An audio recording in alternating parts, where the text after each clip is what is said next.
ತಾಲಿಬಾನ್ ಪಾಕಿಸ್ತಾನದ ಸೇನಾ ನೆಲೆಯನ್ನ ವಶಪಡಿಸಿಕೊಂಡಿದೆ. ಪಾಕಿಸ್ತಾನ ದೊಡ್ಡ ಆಘಾತವನ್ನ ಈಗ ಅನುಭವಿಸುವಂತಾಗಿದೆ. ಅಫ್ಘಾನಿಸ್ತಾನದ ಪಕ್ಕದ ಪ್ರದೇಶಗಳಲ್ಲಿ ಪಾಕಿಸ್ತಾನಿ ಪಡೆಗಳು ಹಾಗೆ ತೆಹರೀಕ್-ಇ ತಾಲಿಬಾನ್ ಪಾಕಿಸ್ತಾನ ಹೋರಾಟಗಾರರ ನಡುವೆ ಉದ್ವಿಗ್ನತೆ ಜಾಸ್ತಿಯಾಗ್ತಿದೆ. ಅಫ್ಘಾನಿಸ್ತಾನದ ಮಾಧ್ಯಮ ವರದಿಗಳ ಪ್ರಕಾರ ಖೈಬರ್ ಪಂಕ್ತುಕ್ವಾದ ಬಜೌರ್ ಜಿಲ್ಲೆಯ ಸಲಾರ್ಜೈನ್ನಲ್ಲಿರೋ ಸೇನಾ ನೆಲೆಯನ್ನ ಟಿಟಿಪಿ ಯೋಧರು ತಮ್ಮ ಹಿಡಿತಕ್ಕೆ ತೆಗೆದುಕೊಂಡಿದ್ದಾರೆ.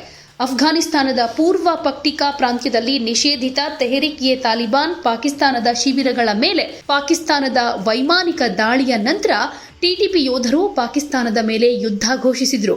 ಕಳೆದ ಕೆಲವು ದಿನಗಳಿಂದ ಉಭಯ ಪಕ್ಷಗಳ ನಡುವೆ ತೀವ್ರ ಗುಂಡಿನ ಚಕಮಕಿ ನಡೆದಿದೆ. ಭದ್ರತಾ ಮೂಲಗಳನ್ನು ಉಲ್ಲೇಖಿಸಿ ಪಾಕಿಸ್ತಾನದ ಮಾಧ್ಯಮಗಳು ಭಯೋತ್ಪಾದಕರು ಗಡಿ ದಾಟುವುದಕ್ಕೆ ಪ್ರಯತ್ನಿಸಿದ್ರು, ಆದರೆ ಪಾಕಿಸ್ತಾನಿ ಪಡೆಗಳು ಅವರ ಪ್ರಯತ್ನಗಳನ್ನು ಫೇಲ್ಯೂರ್ ಮಾಡಿದ್ವು ಅಂತ ವರದಿ ಮಾಡಿದೆ. ಈ ವಿಫಲ ಒಳನುಸುಳುವಿಕೆಯ ಯತ್ನದ ನಂತರ ಉಗ್ರರು ಅಫ್ಘಾನ್ ಪಡೆಯ ಜೊತೆಗೆ ಸೇರ್ಕೊಂಡ್ರು. ಹಾಗೆ ಶನಿವಾರ ಬೆಳಿಗ್ಗೆ ಸುಧಾರಿತ ಶಸ್ತ್ರಾಸ್ತ್ರಗಳ ಜೊತೆಗೆ ಪಾಕಿಸ್ತಾನಿ ನೆಲೆಗಳ ಮೇಲೆ ಭಾರೀ ದಾಳಿಯನ್ನ ಮಾಡಿದ್ದಾರೆ.